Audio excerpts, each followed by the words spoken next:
Hello student, आज से हम स्टार्ट करेंगे साइंस में फर्स्ट चैप्टर भोजन एवं मानव स्वास्थ्य। भोजन एवं मानव स्वास्थ्य कंटिन्यू हम फर्स्ट टू फोर्थ चैप्टर जो हमारे 10th में बायोलॉजी का पार्ट है, जीव विज्ञान का भाग है, पहले इस पार्ट को हम कंटिन्यू करेंगे, कंप्लीट करेंगे। पहले फर्स्ट चैप्टर, फिर थर्ड, फिर फोर्थ और फिर सेकंड चैप्टर। तो कंटिन्यू इनकी वीडियो जो है वो आपको मिलती रहेगी, साथ के साथ आप लोग अपनी बुक में से इसे लर्न करेंगे। तो सबसे पहले पहला चैप्टर भोजन एवं मानव स्वास्थ्य, फूड एंड ह्यूमन हेल्थ। भोजन क्या है और इससे हमारा स्वास्थ्य, मानव स्वास्थ्य कैसे जुड़ा हुआ है। सबसे पहले भोजन, आहार, फूड या डाइट क्या है।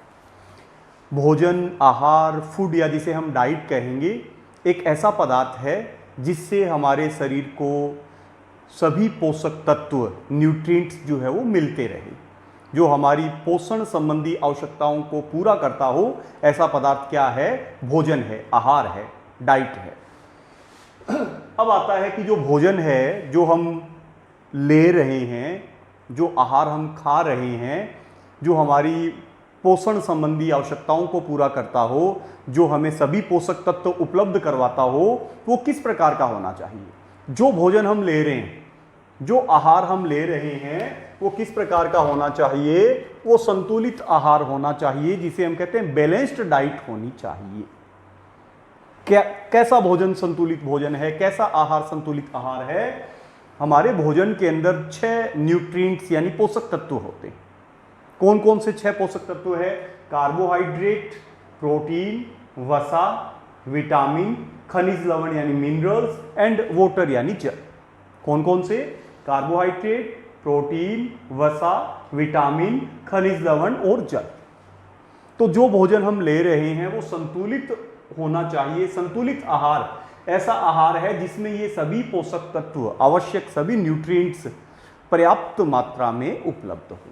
तो ऐसा आहार जिसमें भोजन के सभी आवश्यक तत्व, सभी पोषक तत्व पर्याप्त मात्रा में, उचित अनुपात में उपस्थित हो, ऐसा भोजन क्या है? संतुलित भोजन है, संतुलित आहार है, बैलेंस्ड डाइट है। ऐसे भोजन को अगर हम लेते रहेंगे तो हमारे शरीर को सभी पोषक तत्व पर्याप्त मात्रा में मिलते रहेंगे और हमारा स्वास्थ्य जो है वो ठीक रहेगा, हम स्वस्थ रहेंगे, हम हेल्दी रहेंगे।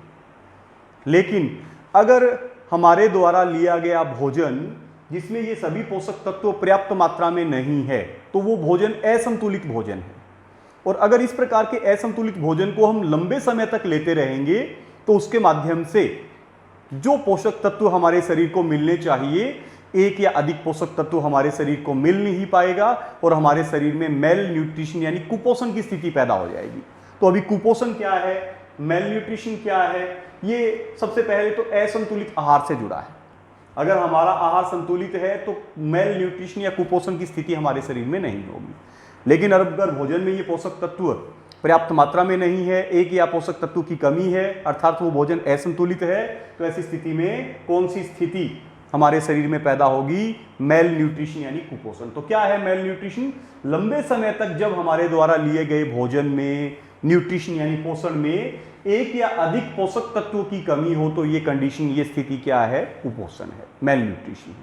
लंबे समय तक जो हम भोजन ले रहे हैं उसमें एक या अधिक पोषक तत्व की कमी है, तो कुपोषण की स्थिति पैदा होती है, मेल न्यूट्रिशन होता है। हमारे इस असंतुलित भोजन में जिस भी प्रकार के पोषक तत्व की कमी होगी, उसी से संबंधित मेल न्यूट्रिशन अर्थात कुपोषण हमारे शरीर में पैदा होगा। जैसे अगर भोजन के अंदर विटामिन की कमी है, विटामिन की न्यूनता है, तो विटामिन मेल न्यूट्रिशन यानी कुपोषण है। प्रोटीन की कमी है तो प्रोटीन कुपोषण अर्थात प्रोटीन मेल न्यूट्रिशन है। और अगर मिनरल, खनिज तत्वों की, खनिज लवणों की कमी है तो मिनरल मेल न्यूट्रिशन है। तो आज की क्लास के अंदर हम क्या करने वाले हैं? हम कुपोषण के अंदर विटामिन मेल न्यूट्रिशन अर्थात विटामिन कुपोषण करने वाले हैं। विटामिन कुपोषण नेम से क्लियर है, कुपोषण हो गया। यहाँ पे पर्टिकुलर किसका, कौन से पोषक तत्वों की कमी? विटामिन की, तो विटामिन कुपोषण। विटामिन जो है, vitamin A, B, C, D, E व के प्रकार के, इन विटामिन में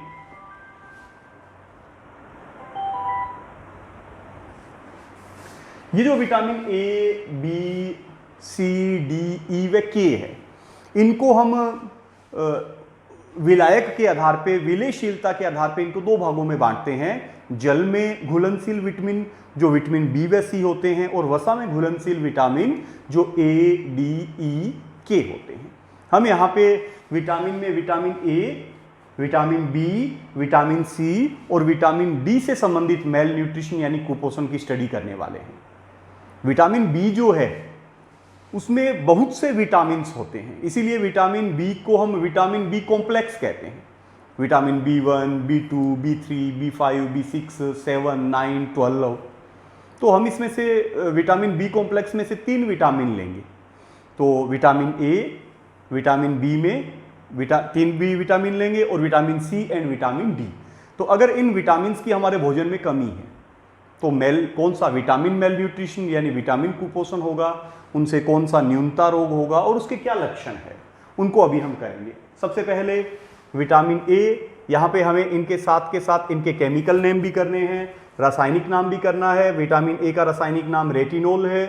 इसकी कमी से रतौंधी, जिसे हम नाइट ब्लाइंडनेस कहते हैं, ठीक है, रतौंधी, रात में अंधता, अर्थात कम प्रकाश या रात में दिखाई नहीं देता। और अगर इसका ट्रीटमेंट नहीं किया जाए, या हम कहें कि हमारे आहार में अगर हम विटामिन ए को सम्मिलित नहीं करेंगे तो यही रतौंधी की स्थिति जो है, नाइट ब्लाइंडनेस की स्थिति जो है, वो पूर्ण रूप से अंधता में, ब्लाइंडनेस में चेंज हो जाती है। फिर विटामिन बी में, जो विटामिन बी का कॉम्प्लेक्स है, उसमें हम 3 विटामिन करेंगे। Vitamin B1, vitamin B2 and third है vitamin B3। Vitamin B complex में कौन से विटामिन करेंगे? Vitamin B1, vitamin B2 and vitamin B3। Vitamin B1 जिसका केमिकल नेम थायमिन है, इसकी कमी से बेरी बेरी रोग होगा, न्यूनता रोग, जिसमें हृदय की धड़कन कम हो जाएगी, तंत्रिकाएं और मांसपेशियां, मसल्स और नर्व्स जो है वो वीक, कमजोर हो जाएगी। नेक्स्ट विटामिन बी में विटामिन B2 जिसका केमिकल नेम राइबोफ्लेविन है, तो इसकी कमी से राइबोफ्लेविनोसिस, जिसमें मुख के किनारे और होठ की त्वचा फट जाती है। मुख के किनारे यहाँ से त्वचा फट जाती है, होठ भी फट जाते हैं जैसे सर्दियों में फट जाते हैं। मेमोरी लॉस, स्मृति, यादायाश्त में कमी आती है।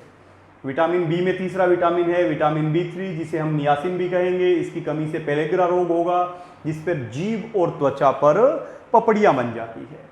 फिर नेक्स्ट है विटामिन सी। विटामिन सी का केमिकल नेम एस्कोर्बिकमल है। इसकी कमी से स्कर्वी रोग हो जाता है, इसमें मसूड़ों से खून आने लगता है, त्वचा के ऊपर चकत्ते बन जाते हैं। नेक्स्ट विटामिन डी है जिसका केमिकल नेम कैल्सीफिरोल है। इसकी कमी से कौन सा न्यूनता रोग होगा? रिकेट्स न्यूनता रोग हो जाता है, जिसमें पैरों की जो हड्डियां हैं वो मुड़ जाती है और घुटने जो है वो पैरों के पास पास में आ जाते हैं। तो ये कुछ प्रमुख विटामिन और उनकी कमी से होने वाला विटामिन कुपोषण, मेल न्यूट्रिशन, कौन सा डिफिशियंसी डिजीज रोग है, उनके लक्षण क्या है। तो नेक्स्ट की वीडियो में हम प्रोटीन मेल न्यूट्रिशन और मिनरल मेल न्यूट्रिशन करेंगे। तो ये वीडियो आपको भेज दी जाएगी और सभी स्टूडेंट्स जो है वो उस चैनल को सब्सक्राइब करेंगे।